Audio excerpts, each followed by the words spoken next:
voting. It's how America chooses which person it'll be mad at for the next 4 years.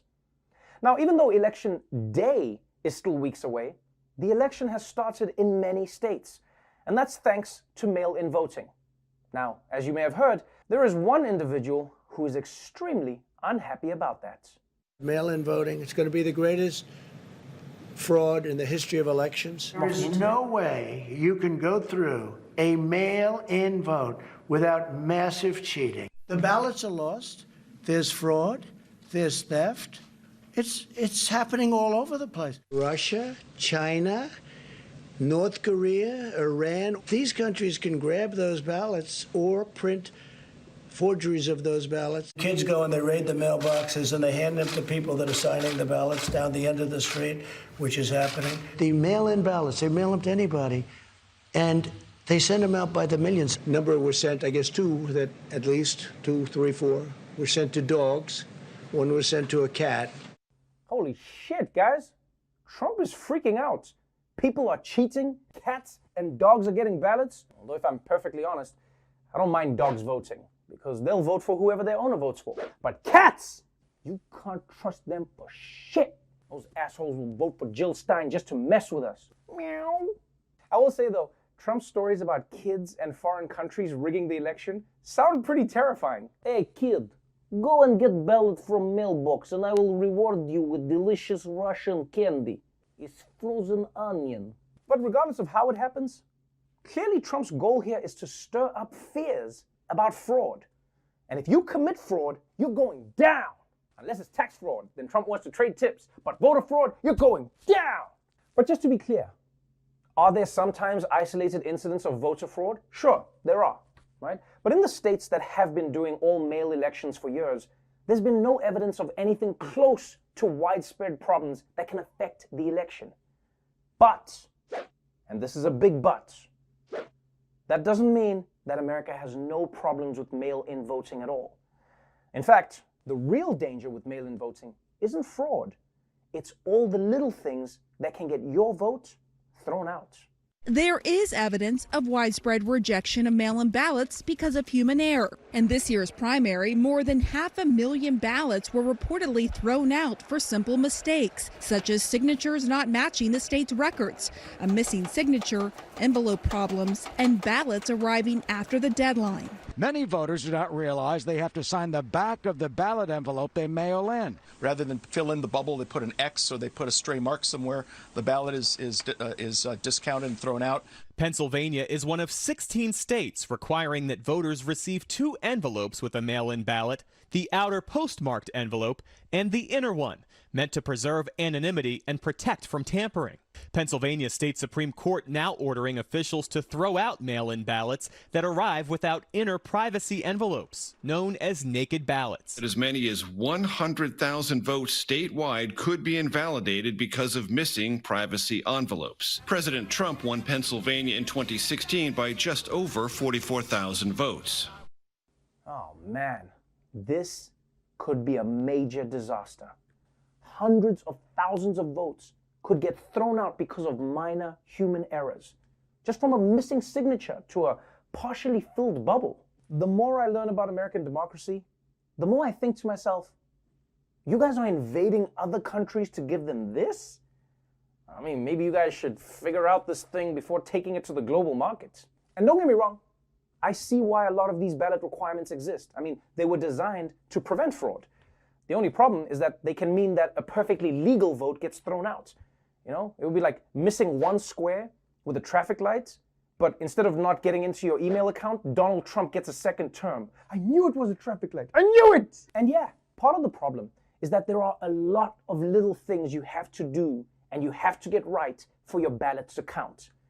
But the other problem is that most people just don't like reading instructions. I mean, it's the reason most of us can't cook.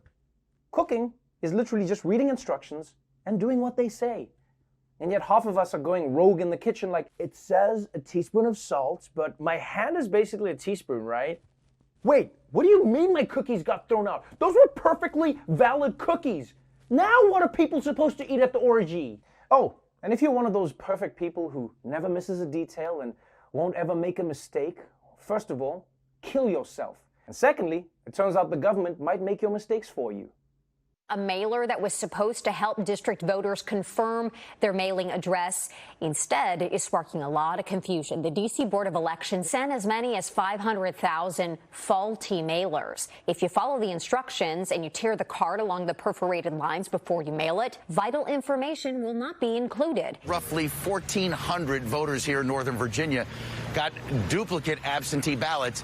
What elections officials are telling the Washington Post is that this was a clerical error. Absentee ballots are arriving in thousands of New York City mailboxes, but we are told there is a major problem with the return envelope stuffed inside. Voters tell News 4 they were just about to mail in their absentee ballot when they noticed the name and address on the return envelope wasn't theirs. Man, can you imagine that? Your vote doesn't count because the government messed up your ballots. That's why you have to vote for a better government. But you can't because they messed up your ballot. It's the perfect crime. How come this never happens with the IRS? Huh? You never get to not pay your taxes because they messed up your name.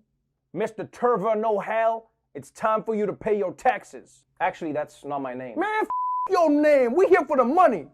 And look, I'm not at all surprised that this is happening with these ballots because this kind of thing happens with all mail. I mean, think about everything you know about the people who used to live at your address just based on the mail for them that you still get. Like, I know the guy who lived here before me used to shop at West Elm. I know that he went to the University of Arkansas, and I know that he has terrible credit because of all the credit cards I fill out in his name. By the way, thanks for the new TV, Dave. I appreciate it. Oh, and by the way, your blood work came back? Ugh. Now, the truth is, mistakes are made with mail-in ballots every single election. But this year especially, Donald Trump is preparing to hunt down any mistakes that could get a vote thrown out because he knows that Democrats are planning to overwhelmingly vote by mail. So look, I don't want to give anyone the wrong idea. The vast majority of mail-in ballots should be fine. But if you want to be even more sure that your vote will count, you should try to vote in person if it's safe for you to do so. And if your state offers early voting, that's a good way to avoid crowds and long lines on election day. But if you can't vote in person, and you want to make sure that your mail-in ballot is counted, well, don't worry. The Daily Social Distancing Show has got you covered. This year, many Americans will be voting by mail for the first time. For some young voters, this will be the first time they've sent any mail at all. So, to make sure your ballot is counted, we put together some simple mail-in voting do's and don'ts.